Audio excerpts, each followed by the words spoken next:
Welcome to Suman TV. నేను మీ Suman TV Nag. గత కొద్ది రోజులుగా చాలామంది శేఖర్ భాషా గారిని చూసుంటారు. మగాడికి ఈ రోజుల్లో జరుగుతున్నటువంటి అన్యాయం గురించి ఆయన మాట్లాడినటువంటి మాటలు కానివ్వండి, లేదంటే ఆయన ఫైట్ చేసినటువంటి తీరు కానివ్వండి, ప్రతి ఒక్కరికి కూడా హర్షదాయకంగా జరిగినటువంటి విషయాలే చూసాం మనం. అండ్ అందులోనూ స్పెషల్లీ కొంతమందికి అయితే లిటరలీ చెప్పాలి అని అంటే, లేదు మేము సఫర్ అవుతున్న దాన్ని మీరు బయటికి తీసుకొచ్చి చెప్పారు అని చెప్పి సపరేట్ ఒక్కొక్క ఫ్యాన్ బేస్ కానివ్వండి, ఒక్కొక్క కమ్యూనిటీ లాగా ఫామ్ అయినటువంటి సందర్భాలు కూడా చూసినటువంటివి ఉన్నాయి. ఎస్పెషల్లీ ఇప్పుడు జరుగుతున్నటువంటి కొరియోగ్రఫర్ విషయంలో జరుగుతున్నటువంటి ఇన్సిడెంట్ కనుక చూస్తే, ఆయన స్పందిస్తే ఏ విధంగా ఉంటుందని కోరుకున్నటువంటి వాళ్ళు చాలామంది ఉన్నారు. అండ్ నేను హైకోర్టు అడ్వకేట్ రవీంద్రనాథ్ గారు కొన్ని విషయాలు మాట్లాడుకోవడం జరిగింది. అండ్ కలకత్తా ఇన్సిడెంట్కి సంబంధించింది కూడా కొన్ని వీడియోస్ చేశాం.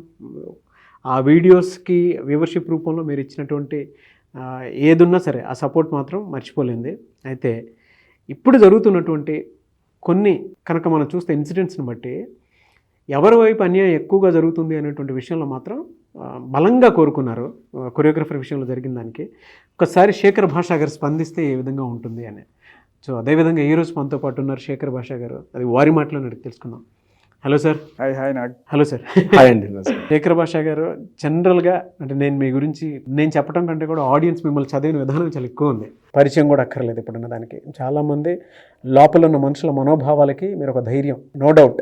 జానీ మాస్టర్ విషయానికి సంబంధించినటువంటి వాటిల్లో మీరు స్పందిస్తే బాగుంటుంది, అట్లీస్ట్ ఒక జడ్జిమెంట్ దీనికి సంబంధించినటువంటి విషయంలో వస్తుంది అనుకున్నటువంటి వాళ్ళే ఎక్కువ మంది ఉన్నారు. నేను చూశాను కూడా. ఈవెన్ నేను రవీంద్రనాథ్ గారు చేసినటువంటి వీడియోలో కింద కామెంట్ బాక్స్లో ఒకళ్ళు పోస్ట్ చేశారు కూడా. మీ ఒపీనియన్ ఏంటి సార్ అంటే దీని మీద, ఎంటైర్ ఇన్సిడెంట్ మీద? నాకు ప్రస్తుతం అందుతున్న సమాచారం వాటితోటి అండ్ అలాగే నా ఒపీనియన్ ఇవి రెండు మీకు షేర్ చేసుకుంటాను. ఫస్ట్ ఏంటంటే, అసలు ఏ రకమైన సమాచారం లేకుండా డైరెక్ట్గా చూస్తే ఒక భార్యాభర్త కావచ్చు, లేదు బాయ్ ఫ్రెండ్ గర్ల్ ఫ్రెండ్ ఆర్ఎల్స్ అక్రమ సంబంధం కావచ్చు, ఏదైనా సరే ఒక స్త్రీ పురుషుల రిలేషన్లో ఎన్నాళ్ళైనా సరే ఉండి ఒకానొక రోజున ఏదో రకంగా గొడవ అయితే, అది ఎటువంటి గొడవ అయినా సరే, ఎంత పెద్ద గొడవ అయినా కావచ్చు, అప్పుడు టక్కుమని వచ్చేసి ఒక కేసు పెట్టేసేయచ్చు. అది అంటే లేటెస్ట్గా వచ్చిన BNS 68, 69 సెక్షన్స్ చూస్తే అది ఇంకా మనం పెనం మీద నుంచి పొయ్యిలో పడ్డామా అన్నట్టు అనిపిస్తుంది. మనకి ఇంతకు ముందు ఉన్న సెక్షన్స్ కన్నా ఇది ఇంకా స్ట్రింజెంట్. అంటే ఇప్పుడు మీరు ఆ 68 సెక్షన్ తీసుకుంటే భర్త భార్యని సెడ్యూస్ చేయడం కూడా ఈ కోవకు వస్తుంది. Not amounting to rape, but it is offence up to 10 years దీనికి ఇంప్రిజన్మెంట్. పాపులేషన్ తగ్గించడానికి ఇట్లాంటి సెక్షన్స్ ఏమైనా తీసుకొస్తున్నారా? అసలు కాపురం చేయడం కూడా తప్పన్నట్టు తీసుకొస్తున్నారా అనేది ఇది ఒక రకం. సో మనం జనరల్గా ఏమవుతుందంటే, లాస్ట్ నేను డీల్ చేసిన కేసుకి ఈ కేసుకి కంప్లీట్ డిఫరెన్స్ ఉంది, ఎస్పెషల్లీ అమ్మాయి విషయంలో. నేను అమ్మాయి గురించి తెలుసుకున్న విషయం అంటే, అమ్మాయి ఇంతకుముందు ఎప్పుడు కూడా ఎటువంటి కేసులు పెట్టలేదు, ఆ అమ్మాయికి ఇటువంటి నెగిటివ్ రికార్డ్ ఏం లేదు. సరే, ఇవాళ రేపట్లో ఈ అక్రమ సంబంధమా లేకపోతే ఆయన మతం ప్రకారం ఆయన ఇద్దరు ముగ్గురిని చేసుకోవచ్చు, అది ఆయన సక్రమ సంబంధం అనుకున్నారు. బట్ వాట్ ఎవర్, వాళ్ళిద్దరికి మధ్య ఒక రిలేషన్ ఉంది అనేది మనకి ప్రైమా ఫేస్లో తెలుస్తుంది. మరి 5 ఏళ్ళ గురించి ఎప్పుడు కూడా లేనిది సడన్గా ఒక రోజున ఎందుకు వచ్చింది? అందరు అడిగే క్వశ్చన్ ఇదే. ఇన్నాళ్ళు లేదు కదమ్మా, ఈ రోజు ఎందుకు వచ్చి కంప్లైంట్ చేశారు? సో ఇవాళ ఏమిటి ఆవిడని ట్రిగ్గర్ చేసింది?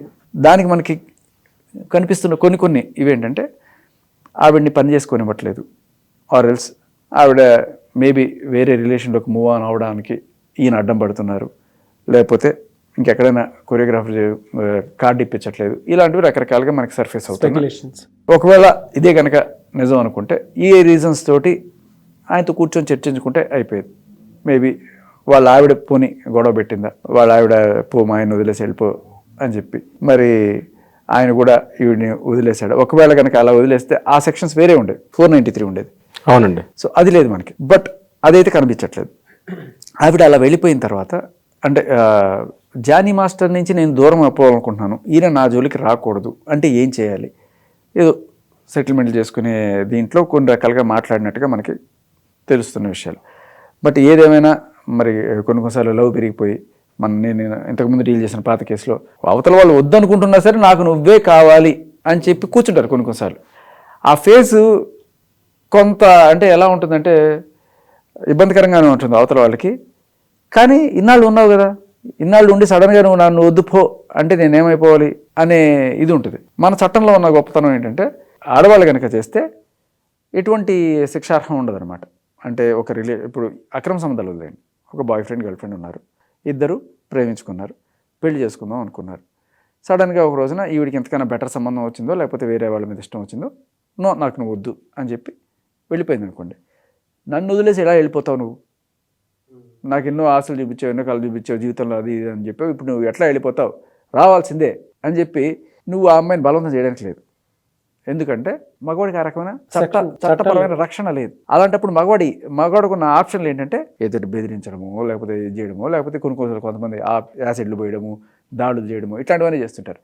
సో ఎప్పుడైతే మగవాడికి కూడా చట్టపరమైన రక్షణ వస్తుందో ఇటువంటివి తగ్గే అవకాశం ఉంటుంది. కానీ మన చట్టంలో అటువంటి వెసులుబాట్లు లేవు. ఇప్పుడు ఆవిడ బెదిరించాడు అనుకుందాం, బెదిరిస్తే ఏమైంది ఫైనల్గా?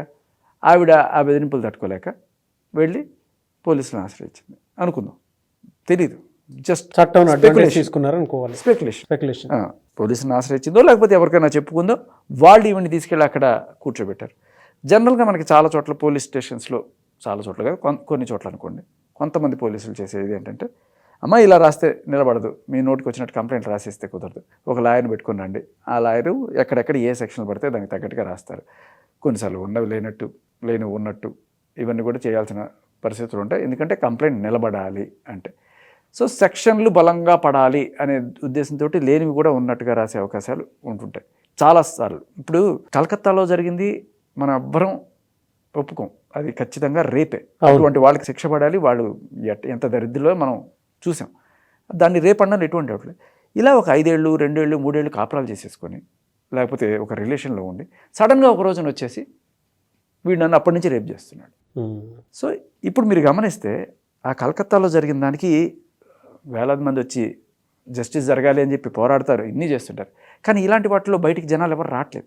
ఎందుకంటే అది రేపు, ఇది ఒక ఎఫ్ఐఆర్, వాళ్ళకి ఏదో గొడవ వచ్చింది, ఆ గొడవకి వాళ్ళు ఇలా ముందుకు వచ్చి ఏదో కేసులు పెడుతున్నారు. కామన్ సెన్స్ తెలుస్తుంది కూడా, కంటికి కనిపించే. లేకపోతే ఇప్పుడు కలకత్తాలో జరిగిన దాంతో దీన్ని పోల్చట్లేదు కదా ఎవరు. అవును, మనం ఏంటంటే రేప్కి బ్రాడ్ డెఫినేషన్ చూస్తున్నాం. అది రేపే, ఇది రేపే, అన్నీ ఒకటే ఘాటికి కట్టేయడం వల్ల మనం ఆ తేడా చూడలేకపోతున్నాం. దానికి 10 ఏళ్ళ శిక్ష, దీనికి 10 ఏళ్ళ శిక్ష. హౌ? డెఫినేషన్స్ అనేవి లాలో క్లియర్ కట్గా చేసుకోకపోవడం వల్ల వచ్చే ఇబ్బందులు కూడా ఇవి అని నా ఉద్దేశం. ఇది జరిగిందని నేను చెప్పను, ఇది జరుగుండొచ్చు అని చెప్తున్నాను. నాకు తెలుస్తున్న సమాచారం మాత్రం ఆ అమ్మాయి చాలా మంచి అమ్మాయి, ఆ అమ్మాయి ఎప్పుడు కూడా ఇటువంటివి చేయలేదు. ఎవరో ఆ అమ్మాయిని ప్రోద్బలం చేసి ఆ అమ్మాయి చేత ఇంత దూరం పెట్టేస్తున్నారు. అండ్ కొన్నిసార్లు ఒక బిగ్ ఫిష్ మనకు దొరికింది అంటే ఐదర్ కెరీర్ పరంగా మనం పైకి వెళ్ళచ్చు, ఒక పెద్ద సెన్సేషనల్ కేసుని మనం చేసాం అనే కోణంలో వాళ్ళు కూడా గట్టిగా చర్యలు తీసుకునే అవకాశం ఉంటుంది. ఆర్ ఎల్స్ వీళ్ళని మనం ఇరికిస్తే మనకి ఎంతో కొంత వస్తుంది అని చెప్పే కోణంలో కూడా నేను ఈ కేసు గురించి చెప్పట్లేదు. మామూలుగా కేటగిరీ ఆఫ్ పీపుల్ ఉంటారండి. మీరు చెప్పింది పెద్దోడు దొరికాడరా, సార్ ఎంత ఇస్తారో, 1 కోటి రూపాయలు ఇస్తారా, 10 కోట్లు ఇస్తారా, నేను మీ కేసు సెట్ చేస్తాను. అబ్సల్యూట్లీ ఈ కేసు గురించి నేను మాట్లాడలేదు. ఇట్లాంటి జరిగే అవకాశాలు, ఎక్స్‌ప్లాయిటేషన్ జరిగే అవకాశం ఉంటుంది. ఇటువంటి అంటే వీళ్ళ భుజాల మీద పెట్టి కాల్చడం అనేది మనం చూస్తుంటాం. అది ఈ కేసులో జరిగిందా లేదా నాకు అబ్సల్యూట్లీ నో ఐడియా. కానీ మీరు ఒపీనియన్ అడిగారు కాబట్టి ఇలాంటివి సొసైటీలో జరిగే అవకాశం ఉంది. కానీ ఇంతకుముందు నేను రాజ్ తరుణ్ కేసుకి, ఈ అమ్మాయి కేసుకి ఖచ్చితంగా డిఫరెన్సియేషన్ ఒకటైతే చెప్పగలను. ఈ అమ్మాయి అయితే ఎక్స్టార్షన్ కోసం చేయట్లేదు. ఎక్స్టార్షన్ అంటే ఈ కేసు నేను తీసేయాలంటే నాకు ఇంత డబ్బులు ఇవ్వు, లేకపోతే ఒక ఇల్లు ఇవ్వు అని అడగడం కోసం అయితే ఈ అమ్మాయి చేయట్లేదు. ఈ అమ్మాయి కారణాలు వేరే ఉన్నాయి, అవేంటి అని ఆ అమ్మాయి బయటకు వస్తేనే తెలుస్తుంది. ఆ అమ్మాయి బయటకు వచ్చినప్పుడు ఒకవేళ ఇలాంటివి చెప్తే కేసు వీక్ అయిపోతుందని ఆ అమ్మాయిని బయటికి రానివ్వట్లేదా అనే డౌట్స్ కూడా ఉన్నాయి. శేఖర్ భాష గారి ఒపీనియన్ ప్రకారం అయితే అలా ఉంది. సో ఇప్పుడు ఇక్కడ ఏంటంటే మన శేఖర్ భాష గారు వీళ్ళు ట్రావెల్ చేస్తారు షూటింగ్ పర్పస్గా, చాలా చాలా ప్రాంతాలు తిరగాల్సి వస్తుంది. ఇక్కడ ఏం జరిగిందంటే ఈ అమ్మాయి పెట్టిన సెక్షన్ 376/2/N అనే సెక్షన్ పెట్టడం జరిగింది. అంటే అర్థం ఏంటంటే మీనింగ్, ఒకే పర్సన్ తోటి రిపీటెడ్గా తను సెక్సువల్ అసాల్ట్ చేస్తుంటే, హెరాస్మెంట్ చేస్తుంటే ఇట్స్ కాల్డ్ రేప్ అనే డెఫినేషన్ వస్తుంది. ఇప్పుడు జనరల్గా అంటే ఇండస్ట్రీ పరంగా అన్ని చోట్లకు తిరగడం అంటే కామన్ కదా సార్. ఇప్పుడు వాళ్ళు షూటింగ్ పర్పస్గా వెళ్తారు. ఇప్పుడు వీళ్ళు అంటే ఏ రకంగా వీళ్ళు అంటే ఎవిడెన్స్లు ప్రొడ్యూస్ చేసే అవకాశం ఉంటుందని మీరే అనుకుంటారండి? అది పాసిబిలిటీ ఉందా మనకు అట్లా? వీళ్ళు రేపు ట్రయల్స్ వచ్చేటప్పటికి కోర్టులో ఎవిడెన్స్లు ఉన్నా లేకపోయినా ఎఫ్ఐఆర్ అనేది జరిగే అవకాశాలు, ఎఫ్ఐఆర్ చేస్తారు, బట్ రేపు కోర్టు ట్రయల్స్కి వచ్చేసరికల్లా దాని మీద స్టాండ్ అవ్వాలి. దానికి పోలీసులు దాని మీద స్టాండ్ అవ్వకపోతే వీళ్ళ మీద మళ్ళీ కేసు పెట్టేదాన్ని వీళ్ళకి మనం పోలీసుల మీద పెడతాం, మనం అవకాశం ఉంటుంది. ఇదేంటంటే సార్, ఇప్పుడు మీకే బాగా తెలిసింది అంటే ప్రైమా ఫేసి ఉంటే చాలు ఎఫ్ఐఆర్ పెట్టేస్తారు. ప్రైమా ఫేసి అంటే ఏంటి? ఓకే, వీళ్ళిద్దరు కలిసి రూమ్లో ఉన్నారా, వీళ్ళిద్దరు కలిసి ట్రావెల్ చేశారా, వీళ్ళిద్దరికి సంబంధించిన క్లోజ్ ఫొటోస్ ఏమైనా ఉన్నాయా, క్లోజ్ చాట్స్ ఏమైనా ఉన్నాయి, అంతే. సో లిటరల్లీ రేప్ జరిగిందా లేదా అనేదానికి 90% నాకు తెలిసి చాలా చోట్ల ప్రూఫ్లు ఉండవు. అంటే జనరల్గా ఈ ఇట్లా లాంగ్ టూర్స్ వెళ్ళేటప్పుడు ఇట్లా ఎలా ఉంటుంది సార్? ఈ టూర్స్ వెళ్ళేటప్పుడు ఎలా ఉంటుంది అంటారు? అంటే మాకు కొంత అవగాహన కోసం అంటే ఎలా ఉంటుంది సిస్టమ్, ఎలా ఉంటుంది వీళ్ళ ప్రొసీడింగ్స్ ఎలా ఉంటాయి? అంటే ఐ మీన్ అందులో ఒక ఈవెన్ దో ఒక షూట్ ఈయన రన్నర్ అని ఒక మూవీ తీసినప్పుడు ఈ కొరియోగ్రాఫర్ గారు ఛాన్స్ ఇచ్చారు ఆవిడకి. అంటే తను హీరోగా యాక్ట్ చేస్తున్న మూవీ కూడా ఈ అమ్మాయి కొరియోగ్రాఫ్ చేసింది.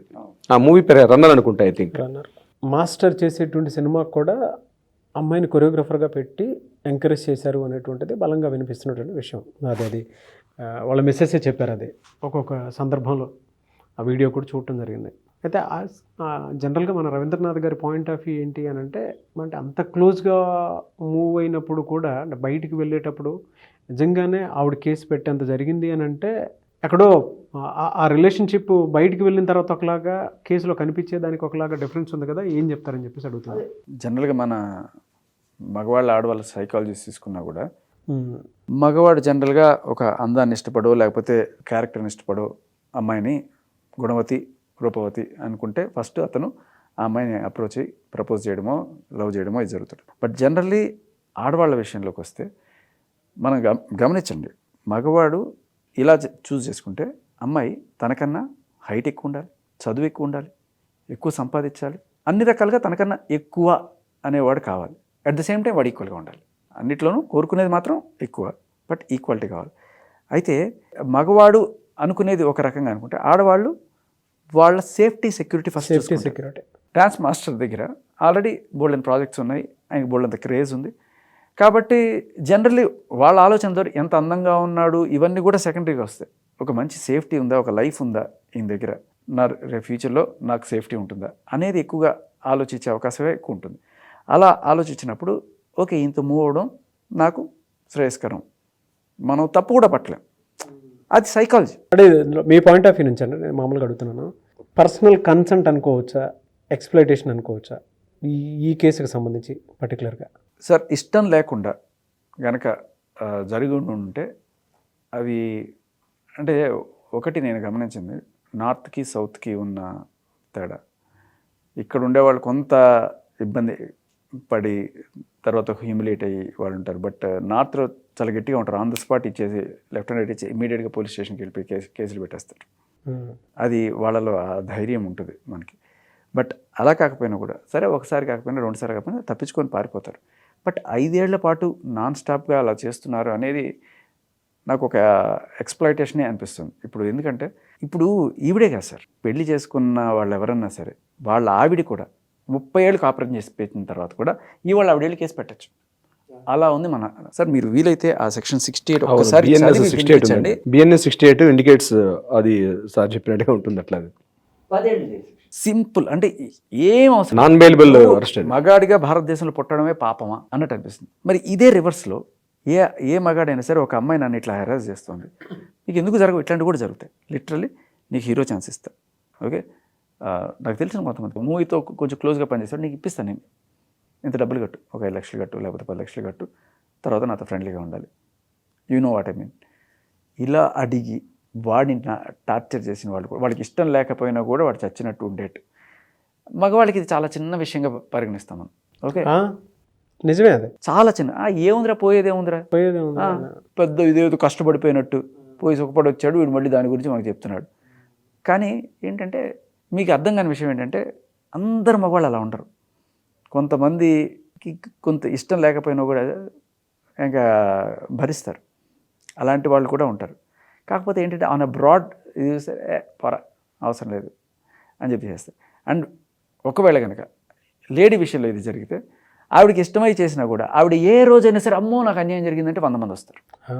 అది బేసికల్లీ ఏంటంటే జరిగినప్పుడు చేస్తే ఒక రకం, పోనీ ఒక వారం రోజులు నెల రోజుల లోపల చెప్పిన అదొకటి. 5 ఏళ్ల తర్వాత ఒకసారి వచ్చి ఇది చేస్తే ఎవరికైనా డౌట్ వస్తుంది.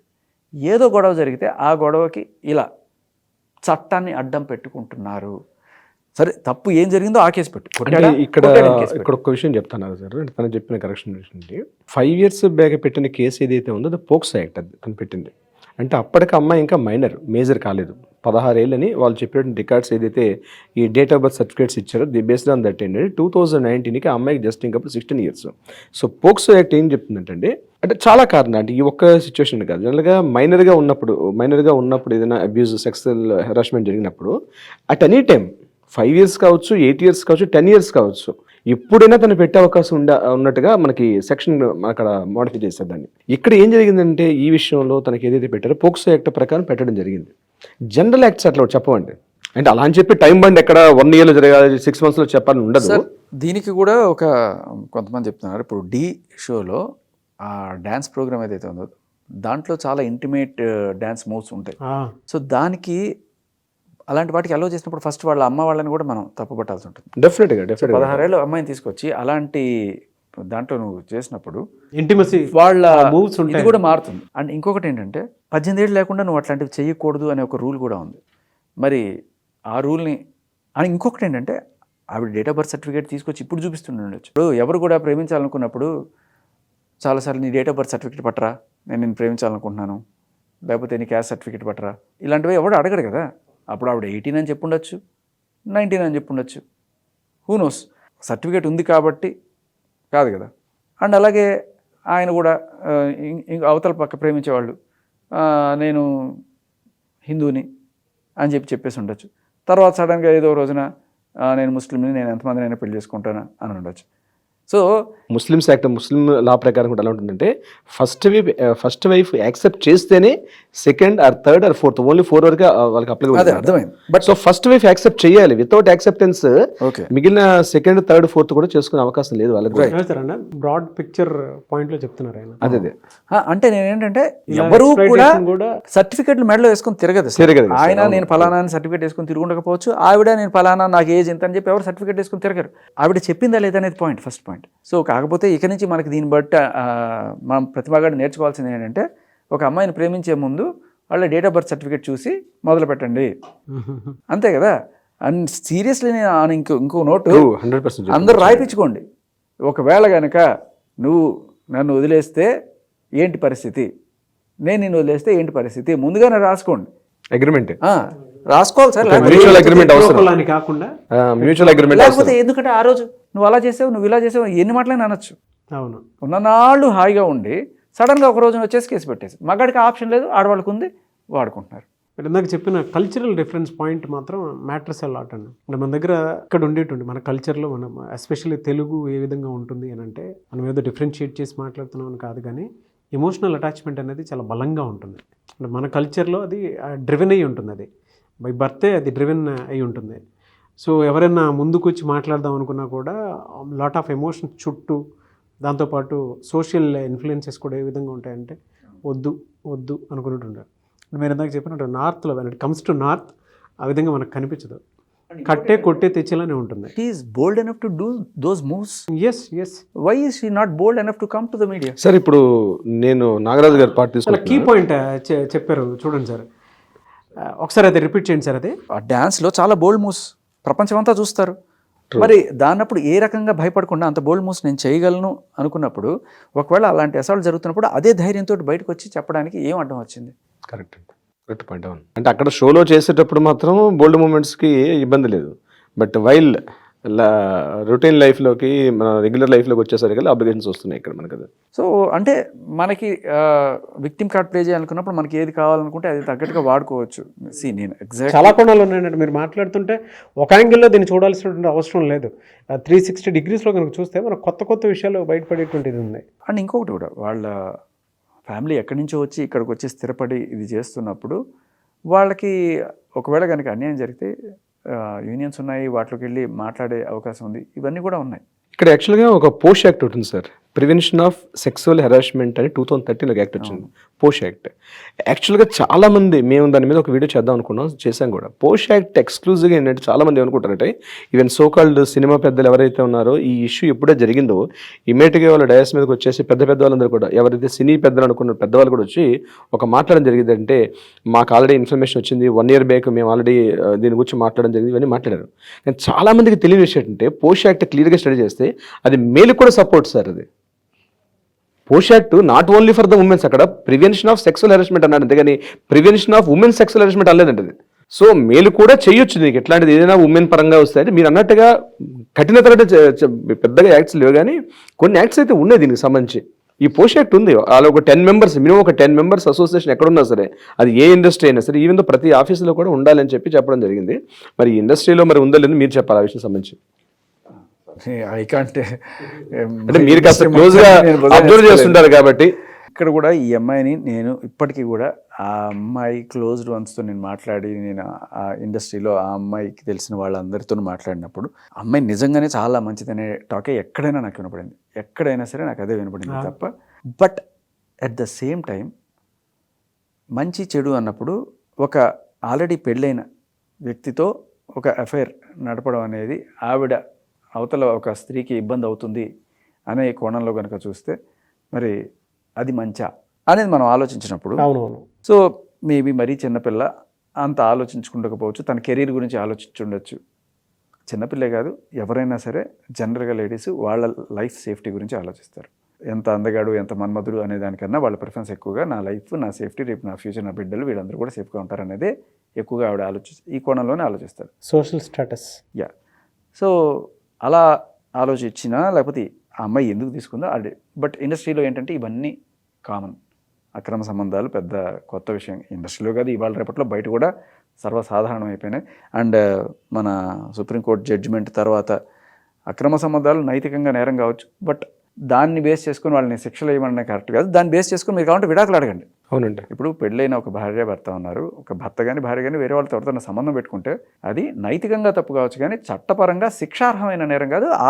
అది మీరు కనుక ప్రొడ్యూస్ చేస్తే విడాకులు తీసుకోవచ్చు, అంతవరకు ఉంది. అంటే ఆల్మోస్ట్ ఒక చిన్న సైజు లీగలైజ్ చేసినట్టే అయిపోయింది అక్రమ సంబంధాలు అన్నట్టుగా. ఇప్పుడు ఎవరికి లేవండి అక్రమ సంబంధాలు, వాళ్ళకి లేవా, వీళ్ళకి లేవా ఉన్నాయండి. అంటే అనేది ప్రైవేట్ లైఫ్ ని ఎలా అంటే ఫ్రెండ్షిప్ విత్ బెనిఫిట్స్ అనేటువంటి పాయింట్ లో కూడా రిలేషన్షిప్ స్టార్ట్ అయింది. ఫ్రెండ్షిప్ విత్ బెనిఫిట్స్ ఇండస్ట్రీలో దీన్ని పెద్ద తప్పుగా చూడరు అనే ఒక చిన్న సార్ ఇప్పుడున్న దాంట్లో అయితే ప్రాపర్గా ఆల్మోస్ట్ అట్లనే ఉందండి. అంటే దేంట్లోనూ ఇదే తప్పు ఇదే రైట్ అనే పాయింట్లో కంటే కూడా ఇండస్ట్రీ అనే కాదు, మనం వింటుంటాం ఎస్ఐ గారికి టూటౌన్ ఎస్ఐ గారికి పెద్దిల్లు చెన్నెళ్ళు క్యారేజ్ ఇవ్వాలంటే కానిస్టేబుల్ ఏ క్యారేజ్ ఇవ్వమంటారు, పెద్దింటికి ఇవ్వమంటారా చిన్నింటికి ఇవ్వమంటారా. ఇండస్ట్రీ అనే కాదు అన్ని చోట్ల అన్ని వర్గాల్లోనూ ఈ ఒకప్పుడైతే ఓపెన్గానే చక్కగా రంగాల్లోనూ పెద్ద ఆవిడ చిన్న ఆవిడ అని చెప్పి చక్కగా ఓపెన్ పెళ్లి చేసుకున్నారు. బట్ చట్టాలు వచ్చిన తర్వాత ఇవి కొంచెం ఇదైనాయి. బట్ ఇప్పుడు ఈ లేడీస్ కూడా ఏమి మనకి తగ్గేదేలే అన్నట్టుగా మనకి అవి కూడా కనబడుతున్నాయి. బట్ ఈ గ్యాస్ లైటింగ్ అని ఏదైతే ఇప్పుడు స్టార్ట్ అయిందండి, దీనివల్ల ఇప్పుడు ఉన్నటువంటి సోషల్లో అనుకున్నటువంటి ఇమేజ్ అంతా కూడా డిఫేమ్ అయిపోయినట్టే కదా సార్. టోటల్గా అనుకున్నటువంటి ఇన్ని సంవత్సరాలుగా ఆయన పెట్టుకున్న పేరు అంతా కూడా, ఇంతకుముందు మీరు ప్రీవియస్ కేసులో కూడా అదే చూశారు, మీరు స్టడీ చేసిన కేసులో కూడా ఇంత పబ్లిక్గా ఉన్నటువంటి ఇంత పెద్ద సోషల్ టోటల్ ఎక్కడెక్కడైతే మెంబర్షిప్లు ఉన్నాయో అన్ని టక్కడ క్యాన్సిల్ చేసుకుంటూ, అంటే ఏం పాపం చేశాడు సార్? మగాడిగా పుట్టడం తప్ప? మగాడిగా పుట్టడం తప్ప అండి? ఇక్కడైతే అలాగే అనిపిస్తుంది సార్. మనం యాజ్ లాంగ్ యాజ్ మనం ఈ చట్టాలని లేకపోతే ఈ బయాస్డ్ సిస్టమ్ని మనం మార్చుకోకపోతే, అండ్ మగాళ్ళ ఆలోచన కూడా మారాలి సార్. ఎంతసేపు ఇప్పుడు చూడండి, వాళ్ళు తన లైఫ్ సెట్ అవుతుందా లేదా అని ఆ తెలివిగా ఆలోచించే వాళ్ళు ఉంటారు. మగాడు అలా ఎప్పుడు ఆలోచిస్తాడు, ఓకే ఈ నాకన్నా బెటర్ అమ్మాయిని చేసుకుంటే లైఫ్ బాగుంటుంది నాకు అని చెప్పి ఆలోచించినప్పుడు రేపు ఆ అమ్మాయి వీడి మీద ఇట్లాంటి కేసు పెట్టదు. ఎందుకంటే రిటర్న్లో వాడే పెట్టచ్చు, నేనే ఇక్కడ విక్టిము, ఆ అమ్మాయి నాకు పోషిస్తూ ఉండింది, సో ఇవాళని చెప్పి కదా. కానీ మగాడు ఆలోచన అలా ఉండదు. మగాడు ఆలోచన మనస్ఫూర్తిగా లవ్ చేస్తాడు, లేకపోతే ఇష్టపడి లవ్ చేస్తాడు, రూపమో గుణమో ఇది చూసి లవ్ చేస్తాడు తప్ప ఈ సెటిల్మెంట్ యాంగిల్ లేకపోతే లైఫ్ సెటిల్ అయిపోతుంది అనే యాంగిల్ ఫస్ట్ వీళ్ళు కూడా దీని నుంచి బయటికి రావాలి సార్. లేడీస్ కూడా దీని నుంచి బయటికి రావాలి ఫస్ట్. ఏంటంటే ఒక 20 ఏళ్ల క్రితం అంటే ఓకే ఆపర్చునిటీస్ తక్కువగా ఉండే, మన వాళ్ళు కూడా చదువుకి ఉద్యోగాలకి పంపిస్తూ పోకుండా ఉన్న టైంలో రైట్, సో ఒక మంచి అయ్యి చేతిలో పెట్టాలమ్మా, అతను బాగా చూసుకున్నాడు, ఫైన్. కానీ ఇప్పుడు మగాడికన్నా ఆడవాళ్ళకి ఎక్కువ ఆపర్చునిటీస్ ఉన్నాయి సార్. నేను వెళ్ళాను అనుకోండి ఎక్కడైనా యాంకరింగ్ కోసం, ఎవరైనా 2-3 అమ్మాయిలు వచ్చారనుకోండి, నన్ను లాస్ట్ పిలుస్తారు. ఎక్కడైనా ఈవెంట్ జరిగిందనుకోండి, ఫస్ట్ అమ్మాయిని వచ్చి మాట్లాడమనండి. ఇది జరిగేది ఇండస్ట్రీలో. అండ్ ఇంకొకటి ఏంటంటే ఒక ఇండస్ట్రీలో ఒక మగాడు నిలదొక్కుని, ఇప్పుడు రాస్తాడు లాంటి వాడు ఉన్నాడు, అతను ఏ సపోర్టు లేకుండా వచ్చి, ఏ గాడ్ ఫాదర్ లేకుండా వచ్చి నిలబడ్డాడంటే నిజంగా అది అతని స్వయం కృషి తప్ప ఇంకోటేం కాదు. కానీ చాలా చోట్ల మనం చూస్తుంటాం ఈ క్యాస్టింగ్ కౌచ్, ఇది మగాడికి ఎక్కడా లేదుగా, ఉన్నా కూడా ఎవడు చెప్పుకోడు, దాని గురించి ఎవడు మాట్లాడు, ఈజీ తీసుకుంటారు. కానీ ఈ క్యాస్టింగ్ కౌచ్ వల్ల నేను సఫర్ అయ్యాను, బట్ తప్పదు కొన్నిసార్లు, అలాగే నాకు ఆఫర్లు వచ్చాయి, ఇప్పుడు నేను పెద్ద హీరోయిన్ అని చెప్పిన వాళ్ళు కూడా ఉన్నారు. మగాడికి ఆప్షన్ కూడా లేదు కదా, వాడి దగ్గర ఇచ్చుకోవడానికి ఏమీ లేదు, చచ్చినట్టు వాడి కష్టం, వాడి టాలెంట్తోనే ఎవడైనా స్టార్. ఇవాళ నేను ఇక్కడున్నా, లేకపోతే మీరు ఇక్కడున్నా, ఎవరైనా మగాడు వాడి టాలెంట్తో మాత్రమే స్టార్ అవుతున్నాడు తప్ప ఇంకా వేరే ఏమీ లేదు. వ్యాలిడ్ పాయింట్ అండి. బట్ ఏ రకమైన ఇప్పుడు అది కూడా పక్కన పెట్టేసినా కూడా, క్యాస్టింగ్ కౌచ్ అడిగినా అడగకపోయినా కూడా ఫస్ట్ ప్రిఫరెన్స్ లేడీస్కే ఉంటుంది. ఈ ఎస్పెషల్లీ మీడియాలోను, ఇండస్ట్రీలోను, వీటిలోను కూడా ఎక్కడైనా కూడా లేడీస్కి ప్రిఫరెన్స్. అండ్ మగాళ్ళు హీరోలు అవ్వాలంటే జనరల్లీ స్టార్స్ వాళ్ళ కొడుకులు అవుతున్నారు తప్ప, ఒక కొత్తవాడు వచ్చి నిలదొక్కోవాలంటే అది సంథింగ్ ఎల్స్ అలా అవుతుంది తప్ప ఇలా అయ్యే ఛాన్సెస్ తక్కువ. సో జెండర్ ఈక్వాలిటీ అన్నది కేవలం పేపర్లోనే పరిమితం సార్. ఈవెన్ చట్టాల్లో కూడా జెండర్ ఈక్వాలిటీ లేదు, నేను గట్టిగా చెప్పగలుగుతా బీయింగ్ అన్ అడ్వకేట్గా. జెండర్ ఈక్వాలిటీ మాట్లాడుకోవడానికి, ఈవెన్ పేపర్లో చదువుకోవడానికి, ఉపన్యాసాలు ఇవ్వడానికి బాగుంటాయి తప్పించి జెండర్ ఈక్వాలిటీ ఉంది ఈవెన్ దో లీగల్ సిస్టంలో కూడా జెండర్ ఈక్వాలిటీ లేదు సార్. సార్ ఇది కంక్లూడ్ చేసే ముందు ఫైనల్ పాయింట్ ఒకటి అడుగుతుంది సార్. ప్రీవియస్ ఒక ఇంటర్వ్యూలో ఒక మాట అనడం జరిగింది, అంటే అమ్మాయి సైడ్ తప్పు జరిగితే నేను స్పందించాల్సినటువంటి అవసరం లేదు, బట్ అబ్బాయి సైడ్ కనుక తప్పు జరిగితే డెఫినెట్గా దాని మీద క్వశ్చన్ చేసేటువంటి ఇది ఉంది అని చెప్పేసి బాహాటంగానే దాని మీద చెప్పడం జరిగింది. ఫర్దర్గా ఎటువంటి ఇన్సిడెంట్స్కి అంటే ఒక గ్రూప్ ఆఫ్ పీపుల్ అనుకోండి, సెక్టర్ ఆఫ్ పీపుల్ అనుకోండి, మగాళ్ళందరూ కలిసి కూడా కొంతమంది విమెన్ కూడా మిమ్మల్ని సమర్థించుకుంటూ మీరు లాస్ట్ టైం టఫ్ ఫైట్ ఇచ్చినటువంటి ప్రాసెస్లో కింద కామెంట్ బాక్స్లో పోస్ట్ చేసినటువంటి వాళ్ళు నేను చాలామందిని చూశాను. అంటే అంత పాజిటివ్గా ఈవెన్ మీ ఇన్స్టా కూడా అది పెరిగింది దానివల్ల. అదే మీకు చెప్తా, ఇప్పుడు అంటే ఉమెన్ సపోర్ట్ చేస్తున్నారు అంటే, ఇప్పుడు కొరియోగ్రాఫర్ ఉన్నారు, మాస్టర్ ఉన్నారు, సరే ఆయన మీద కేసు పెట్టిన మహిళ ఒక ఆవిడ ఉంది. సో ఈవిడ తరపున మహిళలు నిలబెడితే మరి మాస్టర్ వైఫ్ ఆవిడ మహిళ కదా, మరి వాళ్ళు ఎవరి పక్కన నిలబడతారు? మన పక్కన నిలబడతారు. మనం అదే అంటున్నాను, అంటే వాళ్ళు వీళ్ళు అని చెప్పాను. ఇప్పుడు ఇది జస్ట్ ఇంకా అసలు ఏమి తెలియకుండానే మనం మాట్లాడుతున్నాం. అవునండి. సో ఒకవేళ కనుక ఇది అయితే 5 ఏళ్లలో శుభ్రంగా ఉండేసి లాస్ట్ నా ఏదో గొడవ అయింది కదా అని చెప్పి, ఇప్పుడు నేను అనేది ఒకటే, ఒకవేళ కనుక నిజంగానే నీకు ఏదైనా అన్యాయం జరిగి ఉంటే, ఏ అన్యాయం జరిగిందో దాని మీద కేసు పెట్టు. మాస్టర్ నాకు అవకాశాలు రానివ్వకుండా చేస్తున్నాడా, ఓకే, దాని మీద కేసు పెట్టు. నా కార్డు రానివ్వకుండా చేస్తున్నాడా, దాని మీద కేసు పెట్టు. ఆర్ హెరాస్ చేస్తున్నాడు, టార్చర్ చేస్తున్నాడు, నాతో బలవంతంగా ఉండు, ఓకే, నేను ఇప్పుడు బ్రేకప్ అయిపోయాను, నేను వేరే వాళ్ళతో మూవ్ అవ్వాలనుకుంటున్నాను, బట్ స్టిల్ ఆయన నాతోనే ఉండు, ఇంకెవరిని నువ్వు చూడడానికి వీలేదు అని చెప్పి అంటున్నాడా? ఆయనకి పెళ్ళైంది, పిల్లలు ఉన్నారు, లేకపోతే ఆయన లైఫ్, నాకు లైఫ్ ఉండాలి కదా, నేను దానికోసం వెళ్తుంటే ఆయన నన్ను ఆపుతున్నాడు నా లైఫ్ని, ఇది కరెక్ట్ కాదు. ఏదైనా సరే అది చెప్పాలి. అదే అంటున్నా, అక్రమ సంబంధాలు నా ప్రాబ్లం కాదు, అక్రమ కేసులే నా ప్రాబ్లం, అక్రమ సెక్షన్సే నా ప్రాబ్లం. సో ఒకవేళ కనుక అదే జరుగుతోందా అనేది మనకు ఇంకా తెలియాల్సి ఉంది. either ఆ అమ్మాయి వచ్చి బయటికి మాట్లాడడమా, లేకపోతే మనకి ఏదైనా సరే సాక్ష్యాధారాలు వాళ్ళ సైడ్ నుంచి, ఈ కొరియోగ్రాఫర్ గారి సైడ్ నుంచి ఏదైనా వచ్చినా కూడా మనం దాన్ని పరిశీలించి ఖచ్చితంగా మాట్లాడచ్చు.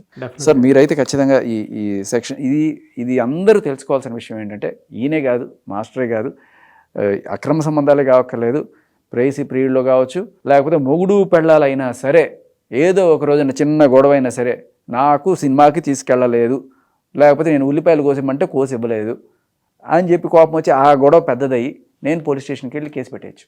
ఎందుకంటే 4 ఫోటోలు ఉన్నాయి, మీరు కలిసి ఉన్నట్టు కొన్నాళ్ళు సాక్ష్యాలు ఉన్నాయి, చాలు, ప్రైమా ఫేసి కేసు అయిపోతుంది. ఇది మనం మార్చుకోకపోతే కుక్కిన పెయిన్లాగా ఇంకా అంత జీవితకాలం ఇలా భయపడుతూ బతకాలి. అది 50% పాపులేషన్ ఉంది, ట్యాక్సీలు కడుతున్నాము, రోడ్లు ఇస్తున్నాం, మనమే ఇవన్నీ చేస్తున్నాం. అంతా చేసి ఖచ్చితంగా మన అమ్మల్ని, మన చెల్లెల్ని మనం కాపాడుకోవాలి. రెస్పెక్ట్. నో డౌట్ అమ్మో, మన ఇంట్లో పిల్లలు మనం కాపాడుకోవాలి సార్. ఎప్పుడు ఏ చిన్న కోపం వచ్చినా కూడా సరే నీ మీద నేను నీ గొంతు మీద కాలేసి నీ జీవితాన్ని కాలు రాస్తాను, జీవితం అంతా నాశనం చేసినట్టే కదా. ఇప్పుడు ఒక ఎఫ్ఐఆర్ పెట్టి లేకపోతే జైల్లో రిమాండ్లో పెడితే మనిషికి పరుగు పోయినట్టే కదా. ఎక్కడి నుంచి తీసుకొస్తారు? మళ్ళీ అంతా అయిపోయింది సార్. జనరల్గా మనం చూస్తుంటాం కోర్టులో నిర్దోషిగా విడుదల చేస్తున్నాం 10 ఏళ్ళ తర్వాత, జీవితం 10 ఏళ్ళు సంక్రాంతికి ఇచ్చేసి ఇప్పుడు తర్వాత నిర్దోషిగా విడుదల చేస్తే ఏమైంది అక్కడ? ఇక్కడ నిజంగా జరిగిన రేపు ఈయనకి సమాజంలో అప్పుడు ఏం చేస్తారు, ఇంకా 499, 500 అంటే సెక్షన్లు పెడతారు, డిఫమేషన్ కేసులు పెట్టి సెక్షన్ 499, 500 ఈ డిఫమేషన్స్, పరమనష్టం దావా, ఇవో నాకు ఇంత డ్యామేజ్ ఉంది, నా వాల్యూ ఎంత ఉంది కాబట్టి అది అవి మళ్ళీ ఒక 10 years, మళ్ళీ 4-5 years మళ్ళీ ఆ కేసు మళ్ళీ డిస్కషన్స్. అవును. సో ఫర్దర్గా ఇటువంటి వాటి మీద మీ మూమెంట్ ఏ విధంగా ఉండే అవకాశం ఉంటుందండి కన్క్లూడ్ చేసేటప్పుడు అడుగుతున్నాను. ప్రస్తుతం అంటే నేను ఒక వారం 10 రోజుల్లో I think I will start ఒక అసోసియేషన్ లాగా ఫామ్ చేసి ఒక చిన్న దీనికి ఒక బాధితులకి ఎటువంటి చర్యలు ఎటువంటి సేవ మనం చేయొచ్చు, వాళ్ళకి ఎటువంటి కౌన్సిలింగ్ ఇవ్వచ్చు, వాళ్ళకి ఎటువంటి legal advice or else anything that I can help to them చేయడం అనేది స్టార్ట్ చేస్తున్నాం. బట్ ఎంతమందికైనా మనం చేస్తాం, బట్ ఇది ఇక్కడతో కాదు, మనం గట్టిగా పోరాడి హక్కులను సాధించుకుంటే తప్ప ఇది అయ్యేది కాదు. దీనికోసం నేను లైఫ్ లాంగ్ ఇదే స్పెండ్ చేస్తానని చెప్పట్లేదు. బట్ ఒకటైతే ఫామ్ చేసి ఇక చట్టం దాని పని చేసుకుపోతున్నట్టుగా పరిధిలో ఇంకా వాలంటీర్స్గా చేరే వాళ్ళు ఒకరికొకరు హెల్ప్ చేసుకునే ఒక డిఎన్ఏని తయారు చేస్తే ఆటోమేటిక్గా ఇట్ విల్ సస్టైనబుల్ ఒక సొల్యూషన్ ఒకటి తయారు చేద్దాం అనుకుంటున్నాను. కింద కామెంట్ బాక్స్లోనే మీకు సపోర్ట్ ఇచ్చుకుంటూ వచ్చేటువంటి వాళ్ళు చాలామంది ఉంటారు. ఎందుకంటే మీరు ఇచ్చినటువంటి ఒక స్టేట్మెంట్ ఏదైతే ఉందో చాలామంది పురుషులు ఎవరైతే సూసైడ్ అటెంప్ట్ వరకు వెళ్ళినటువంటి వాళ్ళు ఉన్నారండి. ప్రీవియస్ అంటే మీరు ఇచ్చినటువంటి టఫ్ ఫైట్కి కొంతమంది ఊపిరి పీల్చుకున్నటువంటి వాళ్ళు కూడా ఉన్నారు. ఓకే, మనలో ఉండేటువంటి ఇన్సెక్యూరిటీని క్లియర్ చేశారు అని చెప్పేసి. సో అటువంటి వాళ్ళకి మాత్రం మీరు చెప్పినటువంటి మాట చాలా, అంటే ఈ స్టేట్మెంట్ జస్ట్ స్టేట్మెంట్లానే కాకుండా వాళ్ళకు ఒక మోటివేషను, ధైర్యం కూడాను. Really great step. I wish you all the best అండి. మంచి ఉంటే డెఫినెట్గా నేను అందులో ఉంటాను, ఏది పడితే అది కాదు అని మీరు మోటివ్ తీసుకొని నేను ముందుకు వస్తాను, ఇదే పని అని కాదు, చట్టం తన పని తను చేసుకుంటేనే చాలా మోరల్గానే చెప్పారు. Very good sir. I wish you all the best అండి. Thank you so much for the time. Lawyer గారు మీకు కూడా థ్యాంక్ యూ అండి. Thank you so much sir. మీరు కూడా మాకు సపోర్ట్ ఇవ్వాలని కోరుకుంటున్నాం. డెఫినెట్గా సార్, డెఫినెట్గా మీరు ఏదైతే స్టార్ట్ చేయబోతున్న యాక్టివిటీలో డెఫినెట్గా నేనైతే సపోర్ట్ ఉంటుంది సార్ మీకు లీగల్ పరంగా కూడా. Thank you so much Nagaraj గారు. Thank you.